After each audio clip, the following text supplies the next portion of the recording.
Welcome to the Trader's Journey Podcast, the road behind the risk. Sa episode na to, ang pag-uusapan natin yung journey ng gold at ng Bitcoin. With our special guest, tutulungan tayo ni Coach Kares. Hi guys! Magandang araw sa inyo.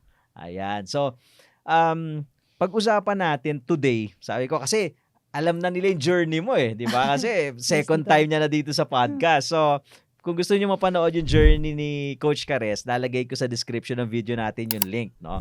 Para dun sa podcast, sa interview ko sa kanya. Pero ngayon, pag-uusapan natin yung journey ng gold at ng Bitcoin sa 2025. Kasi you've been trading gold for how many years na? Ano na? Around 3-4 years 3-4 na. years. Yes. O, di ba? So, mas matagal ka nagte-trade sa akin actually ng gold. Ako kasi I started trading gold 2023. So, mga 2 years pa lang ako, more than 2 years. So, mukhang mas kabisado mo ang galaw ng gold. And ako naman, Bitcoin, I started trading it before the pandemic. No? So, it's more on a position trade. So, this 2025, nakita natin, parehas silang gumalaw. Correct. Diba? Parehas nag-record ng all-time high. Yes. Sobrang interesting ng dalawang yan. Kaya maganda ma-share natin sa audience, sa mga nanonood ngayon, ano ba yung mga nagpagalaw? Ang daming nagpagalaw dito, no? Minsan, sabay silang umaakyat. May nagfa-flat, may nauuna. At yan yung titingnan natin mamaya dito. Yes, oo. Ang nakakatakot lang, huwag sanang gagalaw yung baso, ha? Kakabahan ako niyan. Oo, buti na lang ang tumbler to. Walang gagalaw nitong tumbler na. Hindi ko alam kung nakaka-connect pa yung mga millennials natin, yung gumagalaw yung baso. O, i-search, i-chat GPT nyo na, ibig sabihin pagka gumagalaw yung baso. Alright. Sige, so simulan natin. Siguro we can show them yung chart, no? Para weekly chart ng gold and ng Bitcoin para ma-explain natin sa kanila ano yung mga nangyari. So, kung makikita nyo po, tayo ako para height reveal na to. Height reveal, Coach. Tayo din ba ako? Tayo na. Yan, height reveal. So, kung makikita natin dito sa chart natin, the blue line is the chart of Bitcoin and then yung candlesticks, yan po yung chart ng gold. So, ito yung weekly time frame ng chart. Okay, so nagsimula tayo January to March 2025. So makikita natin dito, Coach, sa gold, ano nangyari? So makikita natin dito, no, sa January to March ng gold, nagkakaroon siya ng mga small higher highs and higher lows. And merong note dito si Tito na trade tension at saka safe haven narrative. Ano bang nangyari dyan? Grabe, umpisa pa lang ng taon, Tito, no? Ang US is nagpapataw talaga ng mga tariffs. At saka, merong US-China trade tension. Yes. So, may uncertainty nangyayari sa market. And with that, anong nangyayari? Pumupunta sila sa safe haven, which is ito yun, safe haven narrative. So, ang investors, ang traders is mas nag-i-invest or mas nagkakaroon ng demand sa gold. So, every time na nagkakaroon ng uncertainty, no, yung kumbaga may kaguluhan, Correct. yung hindi mo alam ano pwede mangyari bukas, di ba? Minsan, hindi mo alam kung like for example yung mga war, di ba? So uncertainty, so nagkakaroon ng demand for safe haven asset like which gold. Is gold, yes. Kaya nung first quarter nakita natin yung akyat ng gold. Grabe tong akyat niya. Di ba? Sa price naman ng Bitcoin, kung makikita natin tong blue line nung January to March, makikita natin dito nung medyo bandang Feb and late January to makikita natin nag-dip halos yung price ng Bitcoin dito 'di ba? Pero while gold is trending up no first quarter, si Bitcoin nose-dive. Yes. 'Di ba? Nakita natin nose-dive primarily because ako ang interpretation ko dito, Coach Kares, is na front run kasi yung price ng Bitcoin nung nanalo si Donald Trump, 'di ba? Nung na-election nung November, hinataw na yung Bitcoin Grabe nga yung ahon niya. Nakita natin dito, 2024 kasi, umakyat na siya while si gold noon tahimik. Steady lang siya. Steady lang, yes. So nung nagkaroon ngayon ng trade tension, ang nangyari kay Bitcoin, nag-dive. Yes. Bakit siya nag-dive? Yun ang tinatanong siguro ng mga nanonood ngayon. Kasi si Bitcoin most of the time Mm. is considered as a risk asset. Okay. 'Di ba? Hindi siya safe haven.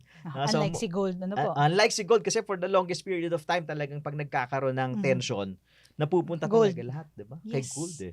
So si Bitcoin nandun pa siya eh. Nandun pa siya sa status na risk asset siya Yes. on most of the time. But there are also times na safe haven siya. Yes, Kasi nga they're saying, 'di ba, si Bitcoin is Mhm. the digital gold. Correct. The digital gold. All right. So, fast forward natin. Okay, so nakita na natin ano. So dito hindi sila magkasundo. Yes. Kita mo paakyat si gold, si Pababa. Bitcoin. Pababa. All right. Nung April to August, okay, ano nangyari kay gold naman diyan? Okay, kitang-kita natin, no? April to August, it looks like flat lang siya. Ang reasons dyan, ayan, thank you Tito, nilagay niya na, Liberation Day or yung Israel-Iran ceasefire. Ano ba nangyari dyan? So, yung Israel-Iran ceasefire na yan, I believe Tito, no, isa yan sa nagpa-stop ng parang threat sa geopolitical tensions. Yes. And with that, nag-stabilize ang gold, nagkaroon ng inflation easing, and yun yung perfect environment para maglaro si gold in a consolidated sideways dito sa April to August. So kung baga nakita natin nung April to August na nawala yung tension medyo nag-ease up because of nag-ceasefire nga yung Israel and Iran. So yung demand for safe haven nawala. Okay, nawala. Kumbaga hindi kailangang mag-fly to safety kasi ang interpretation again ng mga traders and investors teka muna, mukhang okay naman geopolitical, 'di ba? So kaya nag-consolidate si gold dito. Nag-fade talaga yung safe haven na pagpunta kay gold. Yes. Tapos si Bitcoin naman, on the other hand, okay, being a risk asset, okay, nag-risk on, 'di ba? So grabe. Walang tensyon, kalmado ang lahat, 'di ba? Pump naman si Bitcoin, nakita natin, 'di ba? So April to August, I think this was the time na nag-record ng new high, correct, 'di ba? Ang Si daming Bitcoin. nagtitrade niyan. Yung time na yan. So, April to August, so while gold is consolidating, yung attention naman napunta sa risk asset like Bitcoin. Yes. Diba? So, hindi na naman sila bati dito. Correct. Hindi na naman Ang sila layo ng magkasundo. gap, oh. Ang layo na naman. Habang nagko-conso si gold, si Bitcoin naman ngayon, paahon naman siya, 'di ba? So yan yung mga ilan dun sa mga nangyari, mga narratives na nagpapagalaw talaga sa market. Correct. Nakikita natin, 'di ba, na kasi being a technical analyst ako kasi sabi ko nga, ang loyalty ko, coach, lagi nasa chart eh. Ano Same. sinasabi sa atin ng chart? Correct. But we really cannot ignore also yung importance, 'di ba, nung macro. Yes. Ang laki ng impact pala ng mga to sa gold, even sa Bitcoin. Yes, oo, yung mga macro na yan. Correct. Kasi kahit pa paano magkakaroon tayo ng clue. For example, if it's consolidating, makikita mo, babasag na ba to? Correct. Diba? Yan yung aabangan natin. Abangan mo ano mangyayari sa macro. And ano nangyari nga, 'di ba? So after August, punta tayo sa bear months. So ito na, yung lumabas na si Jose Marichan ito. Kasi bear na eh. Ganun. Very interesting time, Tito. And dito, September to October, makikita natin, grabe yung spike ni gold. Una na dyan kasi nagkaroon tayo ng US government shutdown. And with that, eto na naman tayo sa geopolitical tension. Diba? Maiisip ng ibang tao, ng mga, mga hindi nagtitrade. I believe baka isipin lang nila, political headline lang to. Pero for us traders or mga investors, ang US government shutdown, it means mas mahinang government spending, possible magkaroon ng hit sa GDP ni US, and marami pang pwedeng maapektuhan.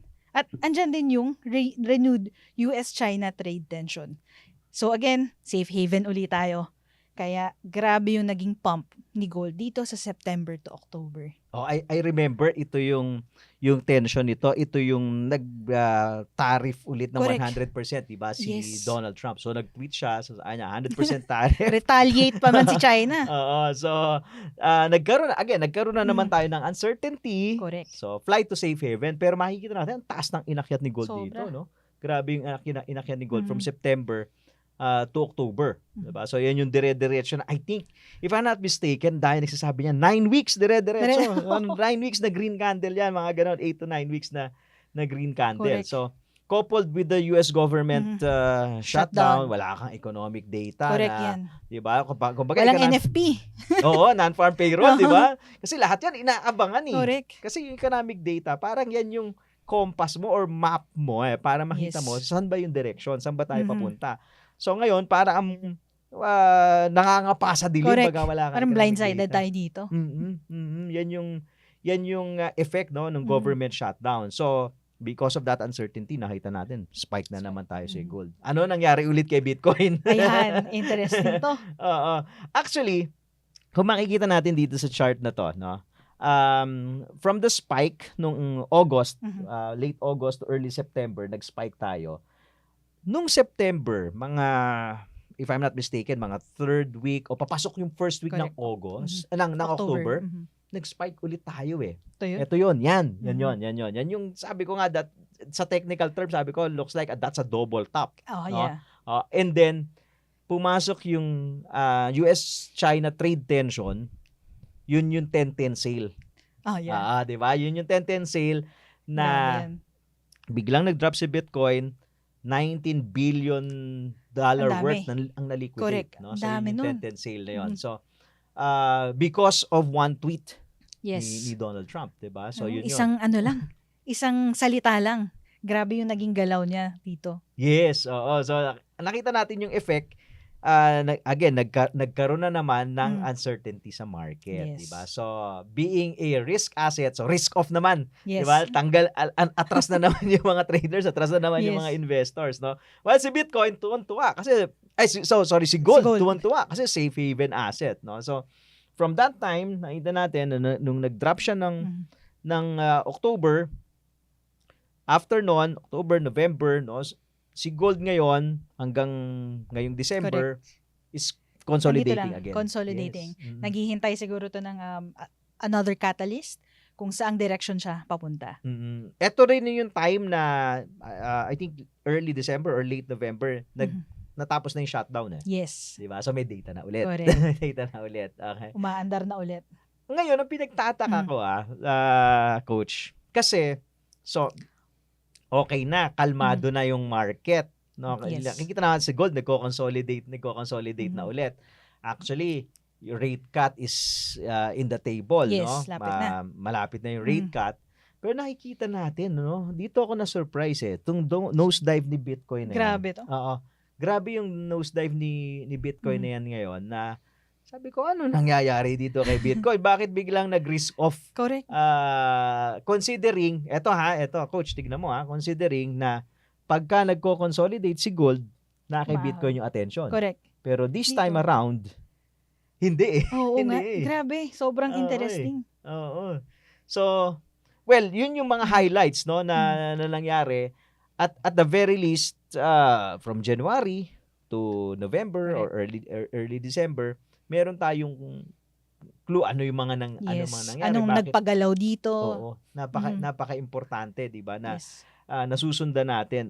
Kasi sabi nga nila, chart does not always repeat. Correct. But it always rhymes eh, 'di ba? Yes, So, kumbaga, pwedeng next year or in the succeeding years, mauulit na naman tong correlation na to. Pwedeng iba yung narrative, pwedeng iba yung nangyayari. Pero medyo ganito yung itsura. Oo, yes. Di ba? Di ba? So, pwedeng hindi Israel-Iran yung may ceasefire. Di ba? Pwedeng hindi US-China trade tariff, pero pwedeng ganito pa rin yung magiging itsura ng chart. Di ba? So, yun yung importante. That's why this exercise is very important. Nalalaman ng mga viewers natin, mga nakatambay, paano i-interpret ito. Correct. Di ba? So ngayon, meron akong isa, no? Siguro, puna tayo. Meron akong isang ginagamit. I-share ko sa iyo, coach. Pero for sure, alam mo din to. No? Meron ako isang ginagamit na data kasi may nag-i-email sa akin on a regular basis. Parang alam ko yan. Alam mo to. Kasi, lately, sabi ko kasi 2023 lang ako nag-start mag-trade ng gold with Exness. Hindi rin ako mahilig magbasa ng email talaga, lalo Okay. na kapagka yung mga newsletter. Isa sa mga nakakatulong sa Mhm. akin sa pag-analyze ng macro on a bigger picture, bukod dun sa chart is yung market pulse ng XNES. Yes. Ito regularly, coach, alam mo to Yes, dahil may nakaka-receive ka din nito. yes, nare-receive natin yung market pulse na yan. Yun kasi nakakatulong siya as confluence. Sabi ko nga, sa technicals, nakikita natin, kung nag-top na ba yung Correct. Bitcoin, nagko-consolidate ba si gold, Mhm. ano yung nangyayari sa macro, may geopolitical tension ba, and all. Ginagawa ko dito sa Market Pulse. Kaya ako regularly binabasa ko Mhm. to. Kahit na dati hindi ako palabasan ng mga newsletter. Ngayon, grabe na yung basa natin dyan. Oo, kasi sabi ko, ito pwedeng confluence. Mhm. Siyempre, inuuna ko yung analysis ko. Lagi Yes, akong ganun tama. Ano sinasabi sa akin ng technicals? Mhm. And then, magbabasa ako nung newsletter Mhm. from XNES, itong Market Pulse nila. Titignan ko, ano ba sinasabi ng Yes. analyst ng XNES? Ano ba ang interpretation nila sa technicals nila? Ano ba yung data na nakuha nila with regards to the movement of Correct. gold and Bitcoin? Di ba? So from there, nakakadagdag nakakadagdag Yes, siya ng yes. insight, di ba? Ang gandahan pa dyan, Tito, hindi lang pala mga gold and Bitcoin. May ibang currencies din na nasi-share sa Market Pulse. Oo, yes. Pati yung pati yung mga ibang commodities Yes. nandiyan. Magugulat ka. Ako kasi gold lang talaga tinitrade ko no? Alam naman ng community na Mhm. talagang gold lang. Pero dun sa Market Pulse, Mhm. naintindihan ko na may mga correlation pala yan. For example, Mhm. pag gumalaw yung gold, gumagalaw yung oil or iba yung Yes. galaw ng oil, may mga Correct. ganun pala yan. Yun yung kagandahan dun mako-compare talaga natin. And Oo. we are parang guided tayo kapag nababasa natin ang Market Pulse. At maganda nito, libre lang. Tama. Marireceive mo talaga siya. Nasa sayo na lang kung kailan mo babasahin. Yes, oo. I think ito regularly parang weekly sinesend Yes. nila Kaya Mhm. sabi ko napakahalaga din nung may ganito kang data, no? Yes, So Tito. you're not trading blindly, especially like me, no, na Mhm. actively nagte-trade ako So napaka-importante sa atin noon, 'di ba? Hindi May tayo extra insights tayong nakukuha. Yes, 'yon. All right.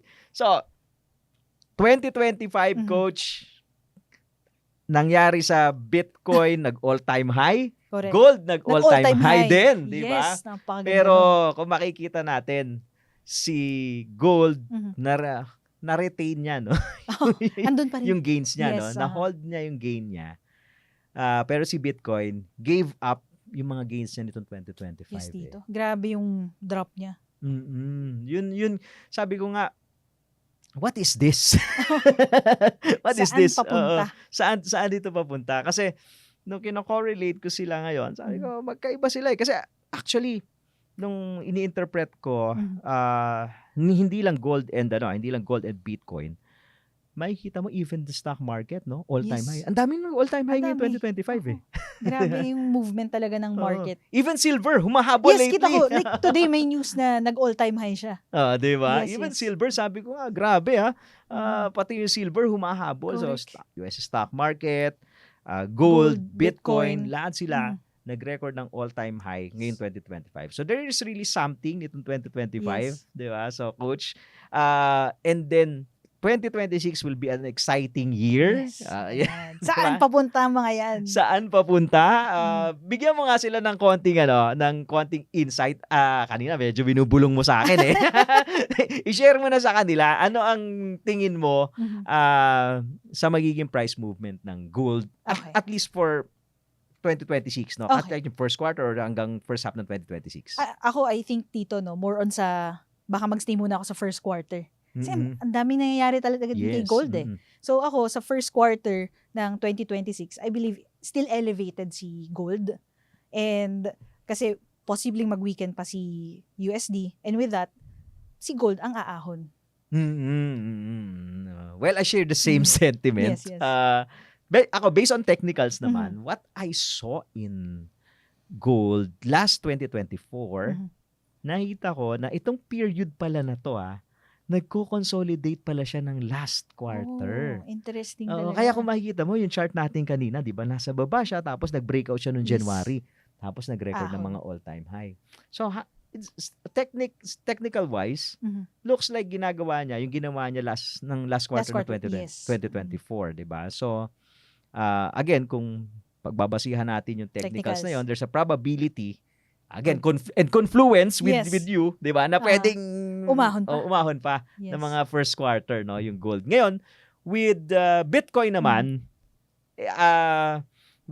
wait and see For me, Yes. wait and see. Tama yung sinasabi mo kanina, no? Kailangan ng catalyst. So, Opo. mukhang kailangan May natin ng catalyst. aabangan tayo ata dito. For 20. Although hindi pa tapos ang 2025, coach, Yes. anything can happen. Alam mo si Bitcoin, full of surprises yan. Pwedeng pumalo anytime or Oo. mag-drop. Yan ang Diba? aabangan natin. Yan ang exciting, di ba? Yes. Yan ang exciting sa market, ano? Kaya it's really important na to be up to date always, Yes. di ba? Lalo na kung actively nagte-trade ka, it's Yes. really important para alam mo kung saang side ka ba, nasa bull side ka ba o nasa bear side. ka. Correct. Di ba, coach?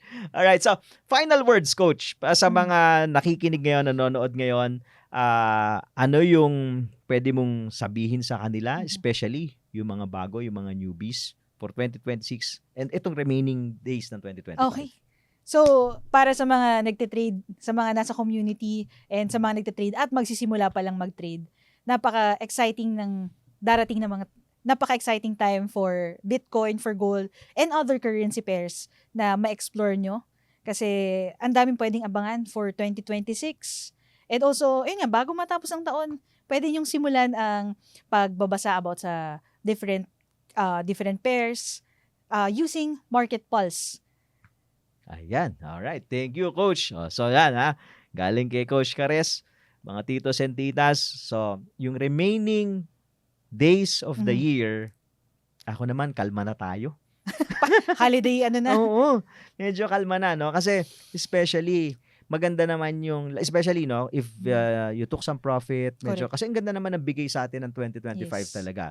Sabi ko nga, kung if you trade well this 2025, hindi ka masyado naging greedy, biruin mo, US stock market, Bitcoin, Lahat. gold, silver, lahat sila umakyat di ba? So, kung hindi ka masyado naging greedy, maybe portfolio mo ngayon is green. Healthy.